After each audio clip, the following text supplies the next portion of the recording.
ჩვენ მას ვუსურვებთ მხნეობას, მაგრამ მიზანმიმართულად არ ვუსურვებთ თავისუფლებას, რადგან ისინი გაცილებით უფრო თავისუფლები არიან, ვიდრე ქართული ოცნების ნებისმიერი წარმომადგენელი. სწორედ ასე აფასებენ ვეფხია კასრაძის თანაგუნდელები და თანამოაზრეები. დღევანდელ დღეს, რა თქმა უნდა, ისინი მივიდნენ ციხესთან იმისთვის, რათა წიგნები და მათ შორის წერილები შეუგზავნონ კასრაძეს, თუმცა ამის პარალელურად ულოცავენ დაბადების დღეს სინდისის პატიმარ ანდრო ჭიჭინაძესაც, ამბობენ, რომ ამ ადამიანებს არც ერთ შემთხვევაში არ უნდა უწევდეთ საკუთარი დაბადების დღის ციხეში აღნიშნვა, რადგან ისინი იბრძოდნენ და ახლაც კი იბრძვიან ჩვენი ქვეყნის დემოკრატიული განვითარებისა და თავისუფლებისათვის და რაც მთავარია, იმედოვნებენ, რომ აუცილებლად ეს ადამიანები მომდევნო დაბადების დღეს არა საკანში, არამედ ოჯახში საყვარელ ადამიანებთან, მეგობრებთან და შვილებთან ერთად შეხვდებიან.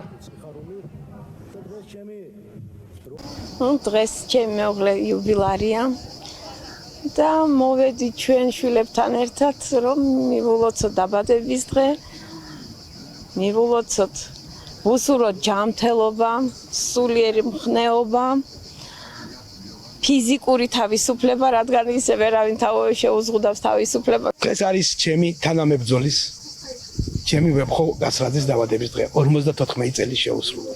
დიდი ხანია ჩვენ ერთად ავართ, საქართველოს დამოუკიდებლობისთვის ერთად ვიბრძოდით და ეს მთავრობა ვეფხოს აბრალებს სამშობლოს ღალატს და გადატრიალებს მომზადებას. სასაცილოც აღარ არის. მე დღეს უბრალოდ მინდა მოულოცო და ვუსრულო და ეს მართლა ძალიან სწრაფად მოხდა, რაც შეიძლება სწრაფად გამოვიდეს ციხიდან და თავის ანგელოს ბავშვებს ჩაეხუპოს. დღეს მოსვლის მიზეზი იყო, რომ მოგვეტანა მისი თანაგუნდელების, მისი თანამებრძოლების წერილები, ასევე წიგნიც, რომ შეგვეგზავნა და კიდევ ერთხელ გვეთქვა, რომ მის ძალიან ვამაყობთ, ის გვანახებს ყოველდღიურად იმ ბრძოლის ხაზს, რომელიც შიგნიდან უტეხია და კიდევ ერთხელ მინდა მივულოცო და ვუსურვო მხნეობა, გამძლეობა. მე მინდა მივულოცო დაბადების დღე ვეფხია კასრაძეს და მათ შორის ანდრო ჭიჭინაძესთან, მინდა მათ გამძლეობა და მხნეობა ვუსურვო მალევე ციხის დატოვება, გამიზნულად არ მინდა რომ მათ თავისუფლება ვუსურვო, იმიტომ რომ მე მიმაჩნია რომ ვერც ერთი ქართული ოცნებისნაირი პოლიტიკური ხუნტა